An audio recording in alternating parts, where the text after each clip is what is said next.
السلام علیکم۔ صراط مستقیم چینل میں آپ سب کو میں خوش آمدید کہتا ہوں۔ آج 17 جنوری 2020 ہے۔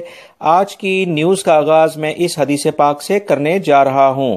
حضور اکرم صلی اللہ علیہ وسلم نے ارشاد فرمایا، جو شخص سستی سے 3 جمعے چھوڑے گا تو اس کی وجہ سے اللہ اس کے دل پر ایک مہر لگا دے گا۔ آئیں اب ہم نظر ڈالتے ہیں آج کی کچھ اہم خبروں پر۔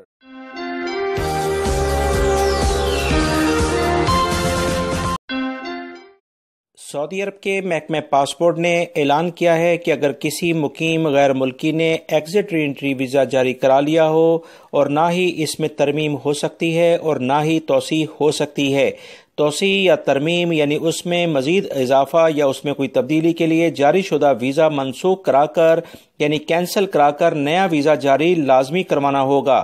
اس سلسلے میں محکمہ پاسپورٹ سے بہت سارے غیر ملکی افراد نے یہ پوچھا تھا کہ اسپانسر کفیل نے ایگزٹ ری انٹری ویزا نکلوا لیا ہے، کیا اس میں کوئی تبدیلی ہو سکتی ہے؟ اس کے جواب میں محکمہ پاسپورٹ نے واضح کہا ہے کہ اگر ایگزٹ ری انٹری ویزا جاری ہو چکا ہے تو اس میں اب کوئی تبدیلی نہیں ہو سکتی ہے اور نہ ہی اس میں اضافہ اس کی مدت میں ہو سکتا ہے۔ جاری شدہ جو ویزا ہوگا اسے کینسل کرانا پڑے گا اور اس کی جو فیس ہے وہ واپس نہیں ہوگی۔ نئے ویزے کے لیے نئی فیس اب جاری کرنی پڑے گی، یعنی آپ حضرات کو جمع کرانی پڑے گی۔ محکمہ پاسپورٹ نے مزید کہا ہے کہ اگر ایگزٹ ری انٹری ویزا جو آپ حضرات چھٹی جاتے وقت لیتے ہیں وہ غیر ملکی اگر اس پر اب سفر نہیں کرتے یعنی ان کے سفر کا ارادہ نہیں ہے تو اس ویزے کو ویسے نہ چھوڑیں بلکہ اسے لازمی کینسل کرا دیں، ادروائز ورنہ اس کے لیے جرمانہ لازمی دینا پڑے گا اور ویزا جب کینسل ہوگا تو اس کے لیے الگ سے جرمانہ ادا کرنا پڑے گا۔ محکمہ پاسپورٹ نے کہا ہے کہ ویزا ابشر کے ذریعے آجر یعنی کفیل منسوخ کروا سکتا ہے۔ وہ تمام افراد جو اپنی فیملیز کے ساتھ رہتے ہیں وہ اپنی فیملی کے خود کفیل ہوتے ہیں، اسے کینسل وہ خود کر سکتے ہیں۔ آن لائن ابشر میں یہ تمام فیسلٹی سعودی حکومت نے غیر ملکی افراد کو دے رکھی۔ انڈین ایمبیسی کی جانب سے اعلامیہ جاری کیا گیا ہے کہ ان کی ایک ٹیم نجران کا وزٹ کرے گی، جہاں پر وہ انڈین جو شہری سعودی عرب میں موجود ہیں نجران کے علاقے میں، انہیں پاسپورٹ یا ان کی شناختی کارڈ یا دیگر جو بھی انہیں کچھ چیزیں ڈسکس کرنی ہیں اپنی ٹیم سے متعلقہ تو وہ لازمی ان سے رابطہ کریں۔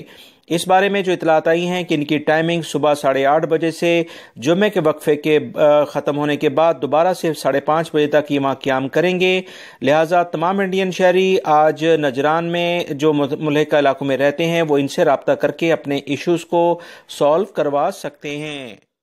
سعودی وزارت بلدیات کی جانب سے پیٹرول اسٹیشنوں کے منظور شدہ قواعد پر عمل کرتے ہوئے متحرک یعنی موویبل پیٹرول پمپ قائم کرنے کی باقاعدہ اجازت سعودی عرب میں جاری کر دی گئی ہے۔ مملکت کے تمام شہروں میں موبائل پیٹرول پمپس قائم کرنے کے حوالے سے پیٹرول اسٹیشنز کے امور کی نگران کمیٹی کا کہنا ہے کہ ایسے پیٹرول پمپ مالکان جنہوں نے متحرک پیٹرول پمپس کے لیے درخواستیں دی تھیں اب باقاعدہ انہیں اجازت نامے جاری کر دیے گئے ہیں۔ صبح اور شام کے اوقات میں سڑکوں پر ٹریفک زیادہ ہوتا ہے، اس دوران ان پیٹرول پمپ کو موو نہیں کیا جائے گا۔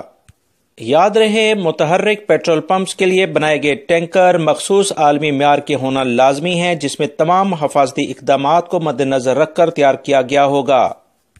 وہ تمام افراد جنہوں نے اس سلسلے میں اپلیکیشن دی ہیں ان کا کہنا ہے کہ اس سلسلے میں انہیں بہت زیادہ بچت کا امکان ہے، کیونکہ اس کے لیے جگہ خریدنے، کرائے پر لینے کے اضافی اخراجات سے وہ بچ جائیں گے اور بجلی کے بل کی بھی بچت ہوگی۔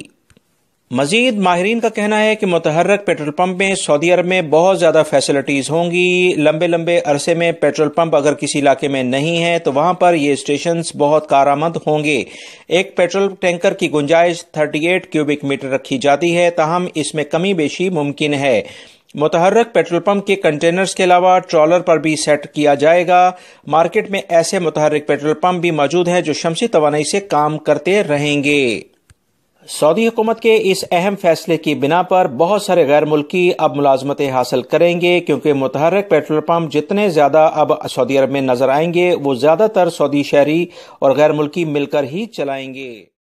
ریاض پولیس نے ایک اعلامیہ جاری کر کے بتایا ہے کہ بہت سارے مکانوں میں مجموعی طور پر 13 لاکھ ریال کا سامان چوری کرنے والا ایک گروہ پکڑ لیا گیا ہے۔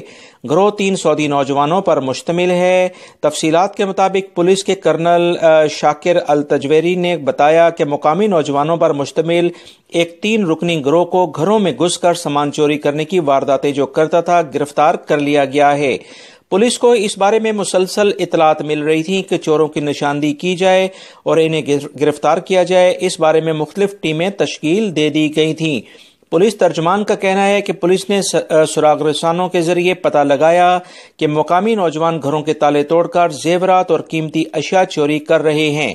چوروں کی نشاندہی جیسے جیسے ہوتی گئی اور ان کی گرفتاری بھی قریب آتی گئی، آخرکار انہیں گرفتار کر لیا گیا، جنہوں نے 11 وارداتوں کا اعتراف بھی کر لیا ہے۔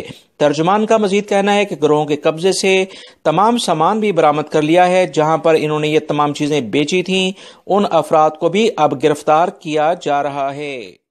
محکمہ موسمیات نے کہا ہے کہ جمعے کے روز جدہ سمیت مکہ المکرمہ کے پورے ریجن کے مختلف علاقوں میں گرج چمک کے ساتھ بارش کا امکان ہے۔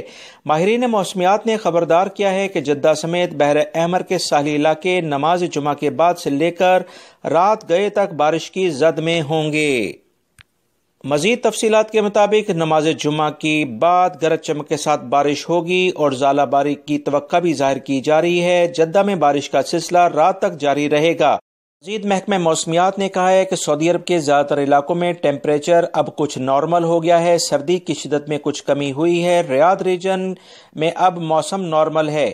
اس کے علاوہ راتیں ٹھنڈی اور دن کچھ گرم ہوں گے، جبکہ اگلے ہفتے سے مزید بارشوں کی توقع ظاہر کی جا رہی ہے، لہذا تمام افراد ڈرائیونگ کے دوران احتیاطی تدابیر اختیار کریں۔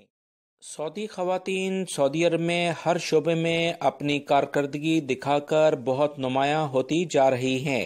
اسی بارے میں جب سے سعودی حکومت نے انہیں سب سے پہلے ڈرائیونگ کی اجازت دی تھی، اب سعودی عرب میں تقریباً ہر شعبے میں خواتین بھرپور طریقے سے اپنا کردار ادا کر رہی ہیں۔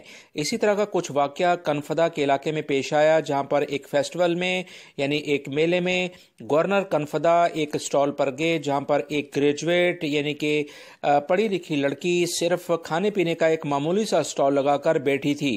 جب اسے پوچھا گیا کہ وہ ایسا کیوں کر رہی ہے، کوئی ملازمت حاصل کیوں نہیں کی، تو اس نے کہا کہ ملازمت کے لیے وہ کافی کوشش کر رہی ہے، مگر ٹائم کو ضائع کرنے کی بجائے وہ محنت کر کے اپنا روزگار کما رہی ہے تاکہ دوسروں پر بوجھ نہ بنے۔ اس سے یہ بات ثابت ہوتی ہے کہ سعودی حکومت اپنی عوام کو جیسے جیسے فیسلٹیز دے رہی ہے، اسی کے ساتھ ساتھ وہ لوگ جو کہ پڑھے لکھے ہیں وہ اس بات کا احساس ضرور کر رہے ہیں کہ اب انہیں کچھ کرنا ہوگا، جو کہ یہاں پر عوام میں ایک اچھی بیداری ہے۔ سعودی عرب میں آج کل سکولز وغیرہ کی چھٹیوں کی وجہ سے بہت سارے افراد ایسے علاقوں کا رخ کر رہے ہیں جہاں پر موسم کافی بہتر ہے۔ اس میں جازان سٹی بھی شامل ہے۔ جازان میں ایک پارک میں اچانک ایک جھولے میں آگ لگ گئی، جس پر دفاع مدنی نے فوری طور پر مدد کے لیے آئے اور اس آگ کو کنٹرول کیا۔ الحمدللہ اس میں کسی بھی قسم کا کوئی جانی نقصان نہیں ہوا ہے، حتیٰ کہ کوئی زخمی بھی نہیں ہوا ہے۔ دفاعی مدنی کے اہلکاروں نے کہا ہے کہ ایسے تمام پارکس جہاں پر جھولوں کا معیار صحیح نہیں ہوگا انہیں یا تو بند کیا جائے گا یا ایسی انتظامیہ کے خلاف بھرپور کارروائی کی جائے گی، لہٰذا تمام افراد جب بھی کسی پارک میں جائیں وہاں پر جو بھی معیاری اشیاء ہیں ان کو لازمی طور پر ہائی لائٹ کریں۔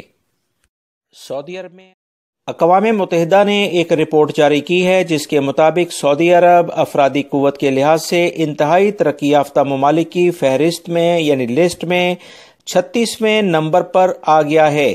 اقوام متحدہ کی رپورٹ برائے افرادی قوت نے یہ بتایا ہے کہ سعودی عرب 189 ممالک میں 36ویں نمبر پر ہے، جبکہ عرب دنیا میں یہ دوسرے نمبر پر آ گیا ہے۔ یاد رہے اقوام متحدہ کی اس رپورٹ میں دنیا بھر کے ممالک کو 4 گروپوں میں تقسیم کیا گیا ہے، جس میں ترقی یافتہ، درمیانے درجے کے ترقی یافتہ، انتہائی ترقی یافتہ اور نچلے درجے کے ترقی یافتہ جو ممالک ہیں وہ شامل ہیں۔ سعودی عرب کا شمار ٹاپ کلاس کے کنٹریز میں ہوتا ہے۔ آنے والے دنوں میں سعودی عرب میں جو وسیع پیمانے پر پروجیکٹ اور سرمایہ کاری ہو رہی ہے، اس سے G20 یعنی کہ جو گریٹر 20 کنٹریز ہیں اس میں سعودی عرب کی نمایاں پوزیشن بن رہی ہے۔